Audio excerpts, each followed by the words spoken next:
Creative Insurgence Private Limited is a creative production agency operating for more than 7 years, popularly known for their specialized out-of-ordinary creatives and services targeted at lifestyle brands.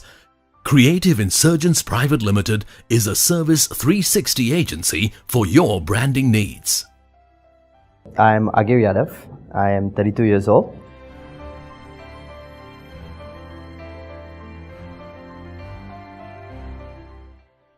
I owe my success in entrepreneurship to actually my parents. I've been fortunate enough to be born in a very, very liberal family. My dad's from oil and gas. My mom's former Singtel manager there. So I was from a middle income family. My mom's about 6th generation Singaporean, and my dad's about, I'm the 3rd generation from my dad's side.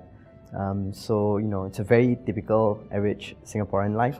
But I had a really amazingly liberal father and mother. So throughout my life, I was growing up, I didn't actually have any pressure from my parents. You know how parents would typically send you to school and ask you to like do very well, be number one? My dad and mom would be like, you know what, just pass. Just pass your exam. School's really not that important. Just get through it. Just get your basic certification and do whatever you want to do. So as I grew up, they provided a balance. My dad wanting me to succeed in life, my mother reminding me how it's important to actually find happiness. I didn't really like school. I didn't excel at it. I hated it, to be very honest. And then I got sacked from school by secondary, where I had disciplinary problems. My logic was I needed to know why. I was driven by practicality, even at a young age. Now I understand that.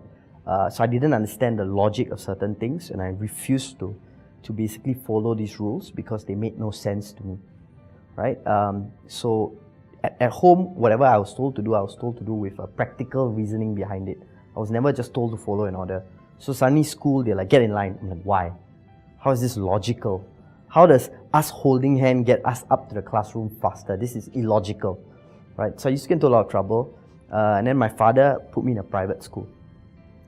So I did my O-levels and all the way to my degree in a private school, and that was a life-changing moment because I went to school full of people from the region. This was Singapore about 20 years ago, 15, 20 years ago. It wasn't as, the rest of Southeast Asia wasn't as wealthy.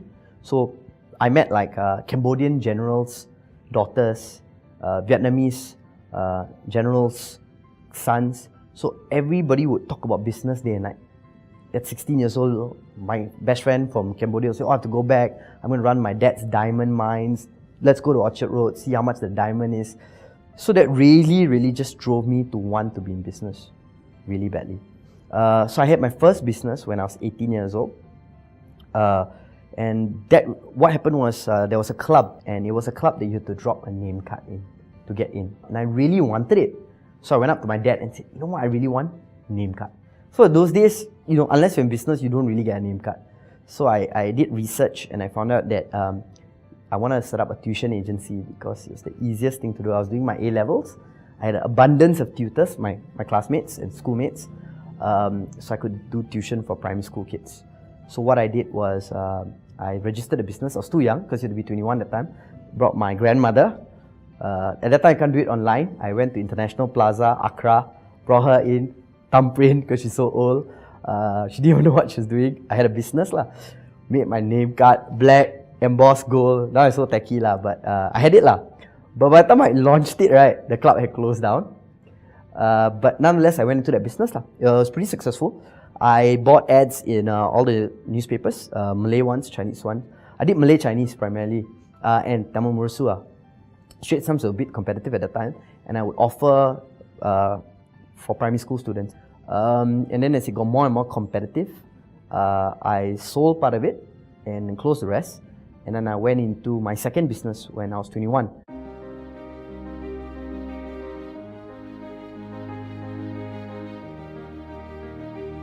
And there was the emergence of accepting tropicality. So people were going to Sentosa. Sentosa was opening up in a big way.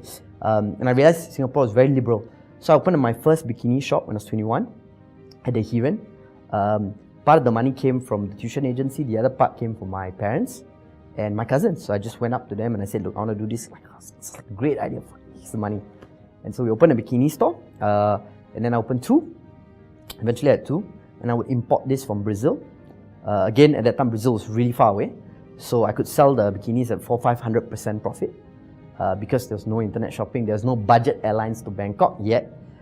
Did that for about 3 to 4 years. Budget airlines started to emerge, retail started to get tough. So I sold my store to some China guys, and then the other store, I basically, when the lease ran out, I left it. Another thing you need to learn to do is that if something doesn't work, close it or sell it, get rid of it quickly, move on, right? You should not be emotionally attached to something that doesn't work. But along the way, what happened was I started to do a lot of bikini shows. That's how I actually started. It was really fun. I would go into a location like a country club for their ladies and try to do shows. What would happen was I wouldn't sell as many pieces as I would like because there's a cost of the show. So I started getting irritated by being invited to do a lot of shows. So I would tell people I'm not going to do it unless you pay me. So I started getting paid to do all these shows, right? More and more shows. And there was always a change to it. Can you do a Christmas show? Can you do a Diwali show? So I started having to be very creative. And what I realized was this is actually fairly lucrative because it was pure income. There was hardly any overheads, right? It's the start of what I'm doing today. And so I used to do all these shows for all these brands. So when by the time I sold my stores, I was invited to do quite a few shows.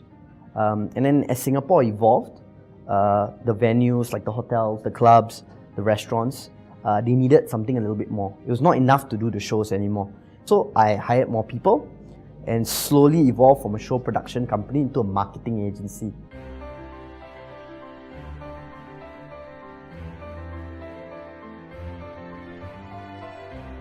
So I totally loved it.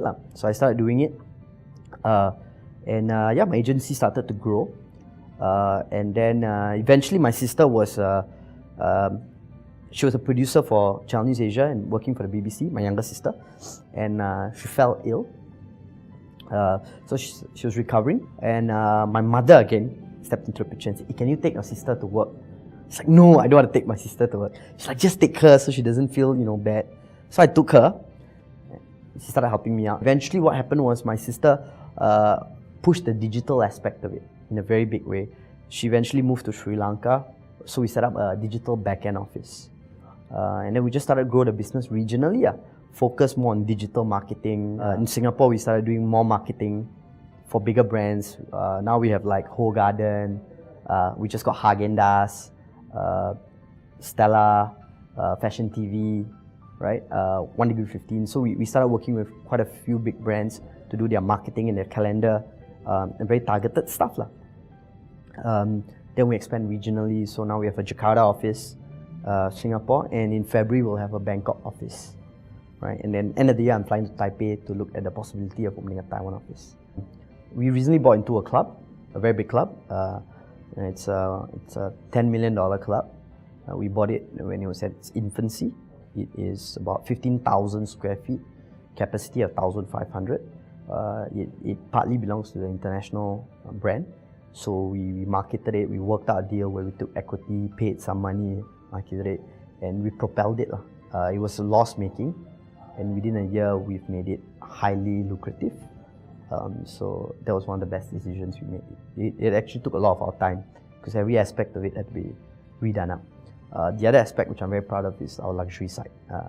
So for many, many years, my marketing approach has been mass market because it's geared to Singapore. Singapore is one of the few countries that has huge middle income.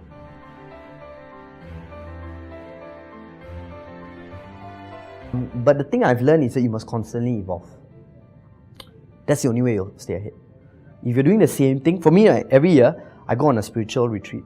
So I climb a mountain in India, and I lose connection for 3 days, sleep on the floor, And during that time, right, I look back at the year, and I realized that if I've evolved, I'm on the right path. Thankfully, annually I've evolved every year. So I try to use that, when deciding about cash flow, to constantly evolve. Is what's mine will be mine. If it's not meant to be, it's just not meant to be.